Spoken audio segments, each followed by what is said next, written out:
Welcome back to Secret Weapons, and today we're taking a look at the Canvas Stereo DI and LI by Walrus Audio. First things first, before we get started, I want to send a massive thank you to Jace Fay for playing on that intro track with me. If you haven't heard of him, Jace is a phenomenal musician, producer, songwriter out of this area, Sacramento. I'll put links to his socials down below. You should be checking him out. He's a great guitar player. He's a great dude. Go show that guy some love. He's very talented. But let's get into it. Today we are talking about the Walrus Audio Canvas, a stereo DI and line isolator. And what that effectively means is we have a stereo DI box that can be switched between direct injection, line isolation. You have a 15 dB pad. You have the ability to sum your through outputs to mono. You have a ground lift for dealing with unwanted ground loops and noise. And you have a switch between your direct injection and your line isolation, so you can make those changes when you need to. If you're anything like me, you probably are now wondering what the difference between direct injection and line isolation is. Honestly, if you're anything like me, you probably didn't know what DI stood for until this video. So in order to appropriately communicate what we're talking about today, I want to touch on a few subjects that I had to research to kind of understand what I was doing in this video. We're going to talk about impedances, and we're going to talk about unbalanced versus balanced signal path. But don't worry, we're going to do these things at a very, very broad, high level. Impedance is a fundamental concept that exists in circuit flow and power and everything. And I'm not an electrical engineer. I do not pretend to be one. I have a feeling most of you are not either. And as a result, getting your brain around something like impedance is like trying to hold oil in your hands. It's so difficult, for me at least, to get a grasp on, despite hours of reading and watching and listening on the subject over the last couple of days. So we're gonna keep things real light, real broad, and just give you the kind of like fundamental things you need to know as a musician to understand what we're talking about today. And by the way, if you don't want to, there are time codes down below, so you can skip straight on to the sound samples. You don't have to learn anything you don't want to learn today. So let's talk about impedance. Your audio signal flowing down a line is an alternating current. It's basically just power, but like at a very low level. But it is energy. It takes energy to move a signal, to drive a signal down a line. And that signal can be either high impedance or low impedance. And impedance is a line's or a device's resistance to signal passing through it. For what we're talking about today, we're mostly going to deal in the concepts of high impedance and low impedance, and we're going to be dealing in sources and destinations. A source is something like your guitar's pickup or the output of a DI or the output of a keyboard, and destinations are things like mic preamps or the input of a guitar pedal. It is essentially just the thing receiving the signal and the thing delivering the signal. A guitar's pickup typically has between 6 and 20,000 ohms of impedance, whereas a mic pre, you're dealing at much, much lower values. A good rule of thumb when matching impedances, which is a term you'll hear a lot, is not that they need to be equal. It's that you want the destination to be greater than the source, and typically you want it to be about 10-to-1 ratio of destination impedance and source impedance. So like if you have a mic pre that has a 250 ohm impedance, you'd want a minimum 2500 ohm source. Mic pre's, by the way, are typically much lower than this. And impedance matching is a weirdly important thing. A destination needs to have, like I said, a much higher impedance than the source it is coming from. And it's for this reason that you can't just like take your guitar and plug it straight into your mic pre. Like I said, we're dealing with between 6 and 20K impedances, delivering to a destination with a much lower impedance. And what that can cause is a bunch of weird issues. First of all, it won't sound good. You're gonna get a lot of weird distortion because that mic pre is conditioned to expect a much lower impedance level input. You're going to get things like distortion or filtering issues, or even in extreme cases, the ability to damage your mic pre's if you do something like plug a Strat straight into it, because that high impedance pickup is not meant to go directly into a mic pre like that. So guitar pickups have incredibly high impedance, and mic pre's have incredibly low impedance expectations. This is actually why the first DIs were developed. The concept of direct injection is the process of taking a unbalanced, high impedance impedance signal and converting it to a low impedance balanced signal at the transformer at the output of the XLRs to send into your mic pre's or wherever else you might need to go. That conversion process results in a negative 20 dB signal change without affecting the characteristic of the signal itself. It lowers the volume, but it doesn't lower the timbre or character of your signal. And this was kind of the go-to thing for a long time, despite the fact that you didn't actually need a DI or that resulting signal loss if you were running something like a long pedalboard run or a ACS1 or a keyboard that had unbalanced low impedance outputs. A lot of those things actually would have benefited more from line isolation, which is the other setting in this DI. So if direct injection converts high impedance to low impedance and unbalanced to balanced, line isolation converts low impedance to low impedance, but converts unbalanced to balanced. You're not losing any of your signal, but you are getting your balanced XLR outputs. So let's take a quick second and talk about the difference between unbalanced and balanced. This is actually a relatively simple concept, and it's kind of ingenious. The concept of balancing your signal is effectively just taking the signal traveling along one line in your cable, duplicating it and setting it out of phase at the start of that cable. It will then travel down that signal line out of phase with its original signal and flip back into phase at the end of that signal line. And the reason that's genius is any interference, any kind of electromagnetic stuff, any noise that gets into that long signal cable run will actually get phased out when that phase cancellation happens back at the end of the line. And this right here is the reason that you don't run 2 1/4-inch cables from your board on stage out to front of house. It's the reason that you have a DI.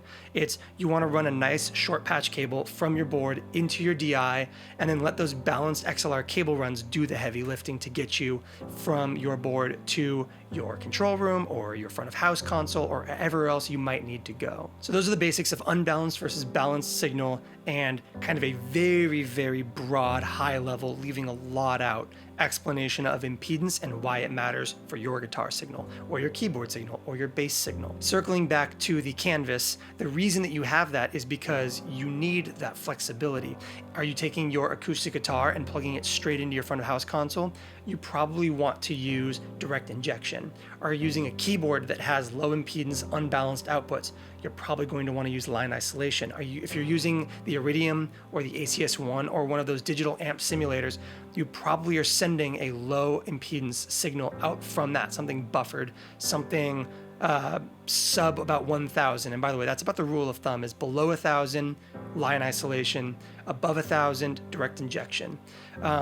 These are kind of the broad strokes. There's other ways to tell. Like if you're running line isolation and at your preamp level, you're losing a lot of treble information, you're probably running too high of an impedance level and you want to switch over to direct injection. So yeah, this was the very heady part of the video, but I do want to talk about some of the things that the Canvas is actually capable of doing in a practical setting and not just purely on a like esoteric mathematical in your studio level. So let's actually go to our pedal board and we're going to run through some of the feature set in the Walrus Audio Canvas. So let's go ahead and put some practical sound examples alongside some of the stuff we've been talking about. Before we get into samples, let's talk through our signal chain. I am playing my Harmony Silhouette into the 1981 Inventions DRV, the Cali 76 compressor, and the Walrus Audio ACS1 amp sim. From there, we are going to the Hologram Microcosm, the Empress Echosystem, and the Meris Mercury 7. We're running in stereo to the Canvas in stereo, which is giving us 2 XLR outs to our console, as well as a line out to my Harmony H620 amplifier, which is mic'd up with an E609. We're not going to hear the Harmony amp until later in the video, but I'm just giving you some context for where everything is going to go. So let's start off by talking about the difference between the DI and the LI in terms of practical application. I have my guitar gained right now to hit my DAW at a nice healthy level, without having to literally add any preamp gain at my interface level. I've got my mic pre's at 0 right now because the ACS1 actually just hits with enough volume that I don't need it while I'm in LI mode. So let's go ahead and start in DI and hear kind of like how quiet my guitar is coming in.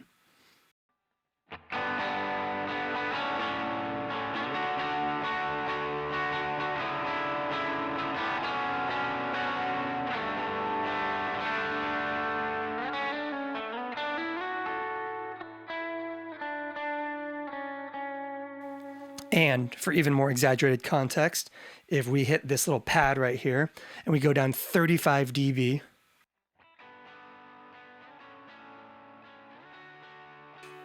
like that's for context, my guitar is registering hotter through my vocal mic right now than it is through my DAW. I'd have to add a lot of preamp gain, and as a result, I would also bring up my noise floor relative to my signal quite a bit in order to get this to a nice healthy level. But you can turn off all that stuff, and let's go back into Line Isolator mode and hear how much more volume we've got.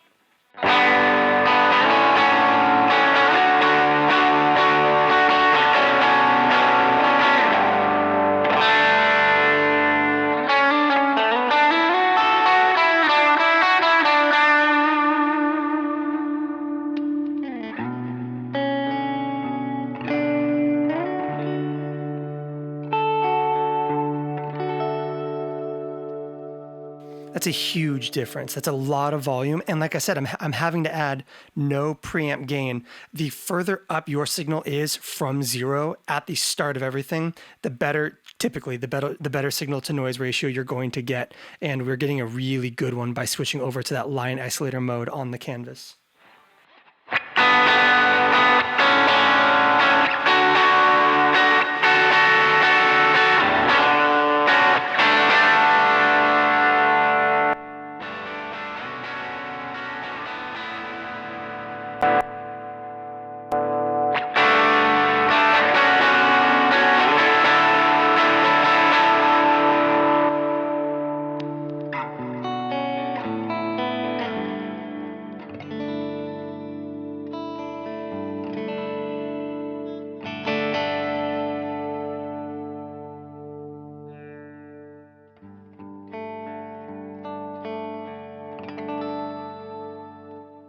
So let's go ahead and talk about those through outputs on the back side of the canvas. Before we jump over to the harmony, I want to showcase something really quick. If you don't have a set of headphones on right now, I would grab some for this part of the video. We have the Echosystem set up right now with independent delays on the left and right channels. So in my stereo field, in the two XLRs coming out of the canvas, you have this nice wide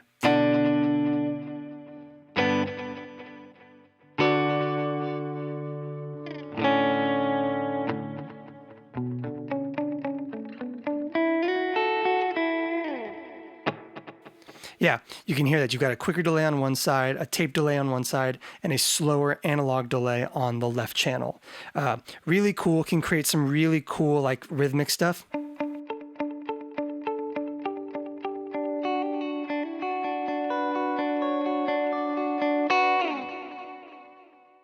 So now let's switch over to our amplifier and hear what we lose. So we've bypassed our ACS1, we have turned our harmony amp on, and we are running out of the left through on the back of the canvas to that amplifier. But you'll notice something. We're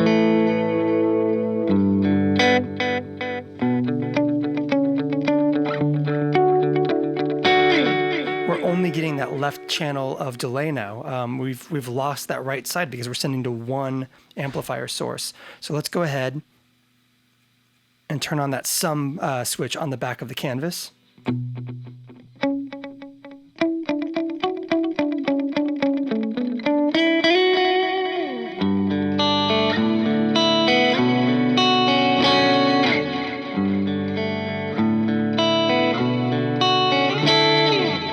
We get all of our delay information back. We've got left and right channels compressed down to one singular mono signal so that we don't have to do any repatching on the pedal board itself. We're able to just take our signal and get it all straight to one amplifier.